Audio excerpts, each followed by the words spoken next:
വർക്കത്തുള്ള ഒരുത്തനും കിട്ടുന്നില്ലടാ സെയിൽസിലേക്ക്. എന്താ നമുക്ക് സെറ്റാക്കാനായില്ലേ? നീ ആ സെറ്റ് ചെയ്യാ. ശരി പോട്ടെ. ആ ബ്രോ ഒരു 20 സെക്കൻഡ് അല്ല, ഷോപ്പിൽ നിന്ന് എന്താണെങ്കിൽ എടുത്തോ. ശരിക്കും ശരിക്കും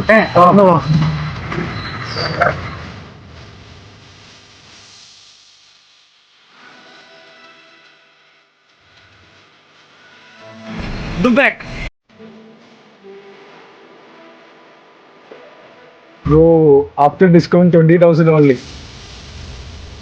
ഫ്രീ അല്ലേ? ഇയാളെന്നല്ലല്ലോ ബ്രോ പറഞ്ഞേ, ഇഷ്ടമുള്ളതൊക്കെ എടുത്താലോന്നല്ല പറഞ്ഞേ. എന്തെങ്കിലും പൈസ ഒന്നുമില്ല ബ്രോ. പൈസ ഒന്നുമില്ലാണ്ട് നമ്മൾ ഷോപ്പിംഗ് ഇറങ്ങിയിരിക്കുന്നത്. പോട്ടെ, ഇത് ജോലിയോ? അസിബേ, എന്തൊക്കെയാ എടുത്തിട്ടുള്ളത് അവിടെ നോട്ട് ചെയ്ത് വെച്ച്? അതിന്റെ ഫസ്റ്റ് ആയിരുന്നു ഞാൻ കത്തേക്കുള്ളത്. പിന്നെ എങ്ങനെയാ ഇവിടെ കൂടെ അല്ലേ? ബ്രോ ഇതൊന്ന് ഇട്ടോക്കെ, ഇത് ബ്രോക്ക് സെറ്റ് ആയി.